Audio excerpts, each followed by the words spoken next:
Class 9th में Hindi subject में poem number 4 कर्ण का जीवन दर्शन, उसमें पेज नंबर 13 पर है। चांदनी पुष्प छाया में पल, नर गले बने सुमधुर कोमल, पर अमृत क्लेश का पिए बिना, आतप आंगड़ में जिए बिना, वह पुरुष नहीं कहला सकता, विघ्नों को नहीं हिला सकता। इसका अर्थ यहाँ कवि ने समझाया है कि चांदनी पुष्प छाया में पल, नर गले बने सुमधुर कोमल, यानी कि चांदनी और फूलों की छाया अत्यंत सुख सुविधा में पलकर, मनुष्य सुंदर और कोमल भले बन जाए, पर अमृत क्लेश का पिए बिना, आतप अंगड़ में जिए बिना। इसका अर्थ है कि परंतु कष्टों का अमृत पिए बिना, धूप और आंधी सहे बिना, वह पुरुष नहीं कहला सकता, विघ्नों को नहीं हिला सकता। परंतु कष्टों का अमृत पिए बिना, धूप और आंधी सहे बिना, न वह पुरुष कहला सकता है और न विघ्नों को पार कर सकता है। तो ये इस पंक्ति का अर्थ है।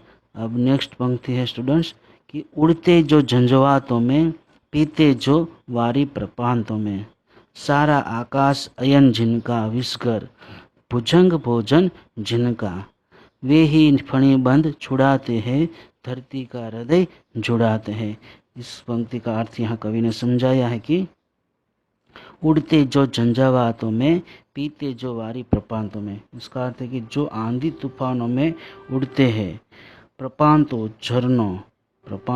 यानी कि झरनों का पानी पीते हैं, सारा आकाश अयन जिनका, विस्कर भुजंग भोजन जिनका। इसका अर्थ है कि सारा आकाश जिनका घर है और विशेल साफी जिनका भोजन है, वे ही फणिबंध छुड़ाते हैं, यानी कि ऐसे गरुड़ी सांप के बंधन से छुटकारा दिलाते हैं, धरती का हृदय जुड़ाते हैं। उसका अर्थ है कि और धरती के हृदय को शीतलता देते हैं।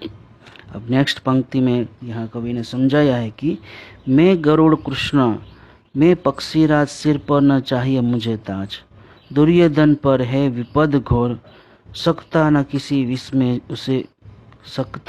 किसी विष उसे छोड़, रण खेत पाटना है मुझको, यही पास काटना है मुझको।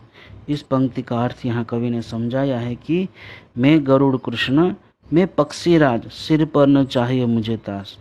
इसका अर्थ है कि हे कृष्ण, मैं ऐसा ही गरुड़ पक्षी हूँ, मुझे अपने सिर पर मुकुट नहीं चाहिए।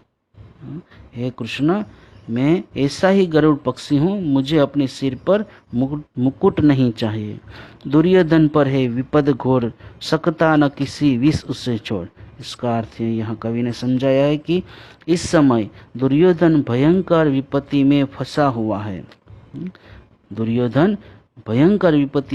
हुआ है, मैं किसी भी तरह उसे छोड़ नहीं सकता। अब नेक्स्ट पंक्ति में, लास्ट पंक्ति में यहाँ लिखा है कि रणखेत पाटना है मुझको, यही पास काटना है मुझको।